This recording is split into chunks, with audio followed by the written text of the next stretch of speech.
سوات جب یہ اب آتے ہیں پورے پاکستان سے ظاہر ہے کہ اب فارن سے بھی ٹورسٹ آتے ہیں، لیکن کچھ جگہیں ایسی ہوتی ہیں جن کی تاریخی اہمیت بھی بہت زیادہ ہوتی ہے، تو اسی کو ہم ڈسکس کریں گے۔ ہمارے ساتھ یہاں پر موجود ہیں پروفیسر محمد اقبال صاحب، تھرو آؤٹ یہ ٹیچنگ سے وابستہ رہے ہیں اور کئی سرکاری جو انسٹیٹیوٹ ہیں ان کو یہ ہیڈ کر چکے ہیں، تو ہسٹری کے اوپر ہم ان سے بات کریں گے۔ جی اقبال صاحب، سب سے پہلے ہمیں بتائیے گا سوات کو سوات کیوں کہا جاتا ہے؟ جی اس کے معنی کیا ہے؟ یہ سوات کے جو ہے نا، سواس تو means sweet water. Sweet water.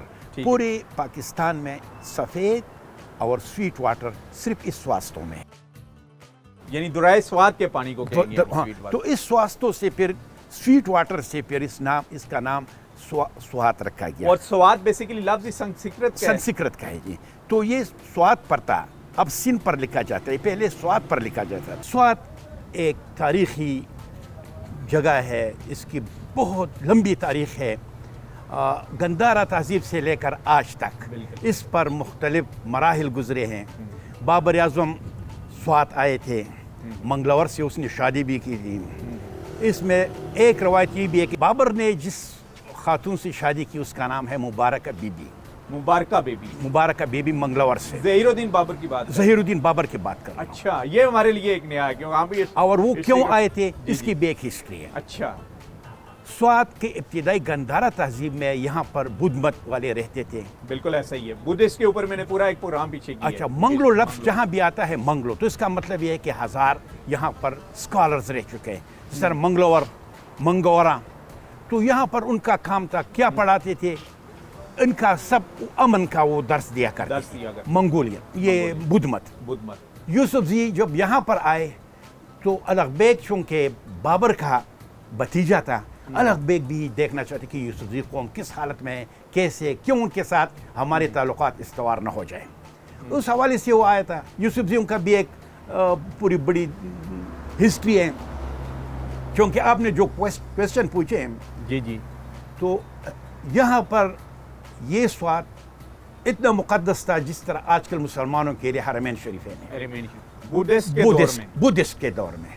والی یہ سوات کے دور کے بعد کی جو چینجنگ ہے وہ ذرا مختصراً بتائیے گا۔ اچھا، والی سوات جب یہاں آئے تو والی سوات کے آنے سے پہلے یہاں پر کوئی ریگولر حکومت نہیں تھی، افراتفری تھی۔ بادشاہ صاحب کے بعد 1949 میں، دسمبر 1949 اس میں اس نے اپنے بیٹے میاں گل عبدالحق جہاں زیب کو سوات کا والی بنایا۔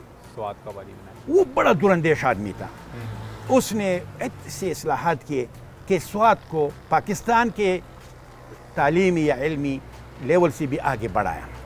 1950 میں اس نے ایک کالج کی بنیاد رکھی، 1952 میں اس کو سٹارٹ کیا، جان زیب کالج سیدو شریف سوات۔ وہ بھی ایک مثالی درسگاہ ہے، اب بھی ہے۔ تو جب مرجر ہو گیا یحییٰ خان کے زمانے میں 28 جولائی 1969 کو، تو سوات مرج ہو گیا پاکستان میں، تو جتنے بھی بڑے بڑے آفیسر تھے پاکستان میں ان سب پر سواتی قابض ہو گئے، کیونکہ they were highly qualified۔ جب ہم بات کرتے ہیں ٹورزم کی، اب اس کو ہسٹری کو ہم ٹورزم کے ساتھ ڈیولپ کریں گے، تو سوات کب ڈیولپ ہونا شروع ہوا؟ سوات میں والی سوات کے زمانے میں ٹورسٹ زیادہ نہیں آیا کرتے، زیادہ انگریز لوگ آتے تھے، فارن لوگ، ٹھیک، ان کو پروٹیکشن ہوا کرتا تھا، اس کا بہت سخت قسم کی حکمرانی تھی۔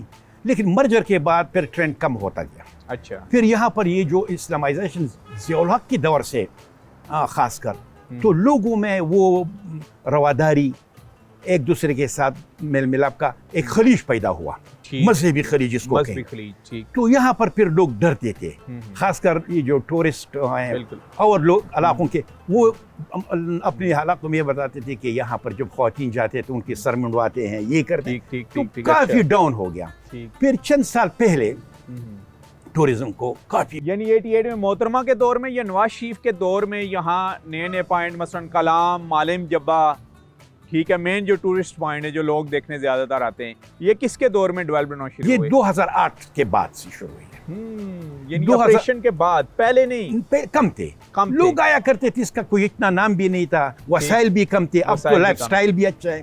تو یہ 2008 کے بعد اس وقت کی رجیم، پھر 2013 کے بعد عمران خان کے رجیم، یہاں تک تو اس کو کافی انہوں نے اس کی پذیرائی کی۔ دو ٹرائب سوات میں، ایک یوسف زئی اور دوسرا گجر، جی مین بڑے ٹرائب یہی ہیں کہ اس کے علاوہ کوئی سب ٹرائب بھی ہیں؟ بہت سے اس میں ہے۔ یوسف زئی تو یہاں میجر ٹرائب ہے، ٹھیک۔ پھر یہاں پر سادات بھی ہے، سید لوگ بھی ہیں، یہاں پر اخن خیل ایک قبیلہ ہے، اخن درویزہ بابا، ٹھیک، تو وہ تاجک ہے بیسیکلی۔ بالکل۔ یہ جس علاقے میں ہم بیٹھے ہوئے ہیں ادھر سے، تو یہ پورا ادھر مدین پل تک یہ سب جو ہے نا اخن خیل قبیلہ ہے، اخن خیل کو اخن خیل۔